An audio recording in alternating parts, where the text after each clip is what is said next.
on the farm, we have this little one, which is our original goat barn. It's made of reclaimed timber from the Dyfi Valley sawmill when it was still running, and scrap windows, which are super cute. And I think the only thing we bought for this one, I think the guttering came from our local swap shop. And I think the only thing we bought was felt roofing. So we've got a ply and felt roof for this. We had the goats living in this side.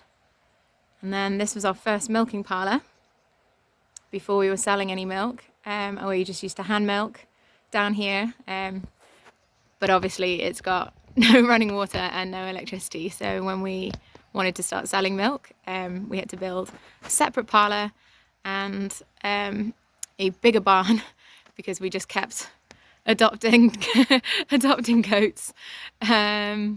And I'll do another video later on showing you around the parlour and the processing room. I'll show you around inside, and then later on I'll take you up the top and I'll show you the second barn.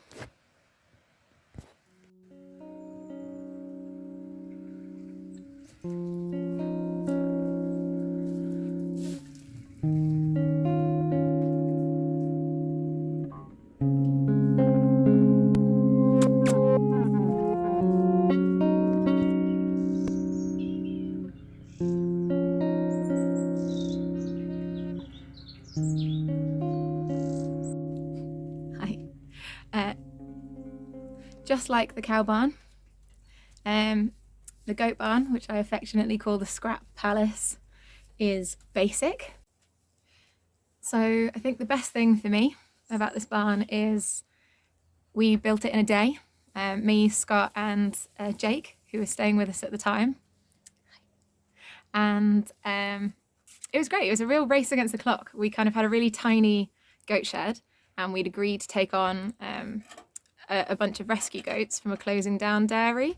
So we knew we had to take down our current goat shed with goats in, build an entire goat shed that day so that they had somewhere dry and warm to be in the night. And the next day we were going to drive down and collect these ex-dairy goats. That was quite a mission. So it was great that it kind of, yeah, it's always satisfying when you have those race against the clock moments and they pull off, you pull it off. The whole build cost a packet of screws. That was it.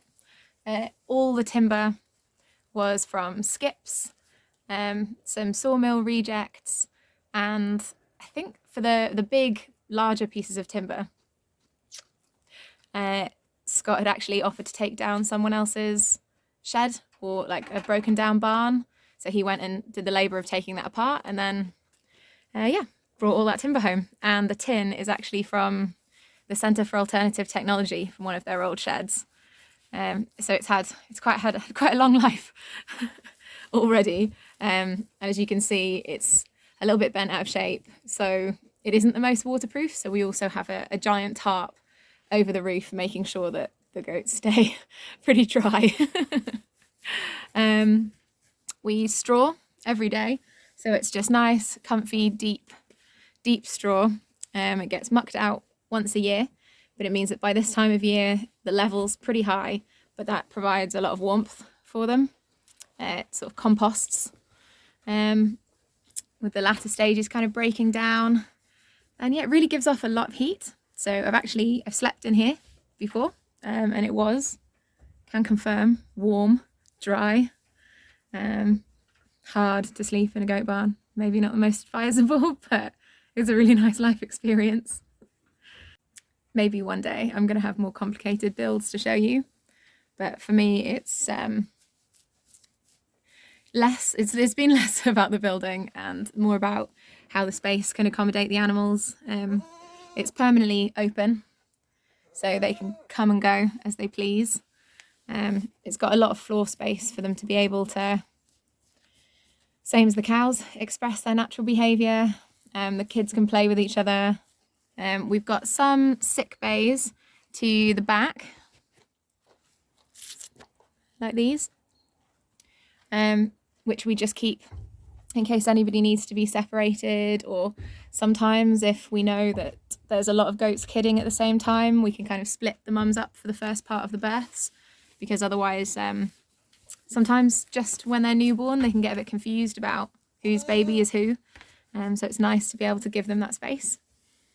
It's really not fancy. It's a big box filled with straw. But they seem to like it.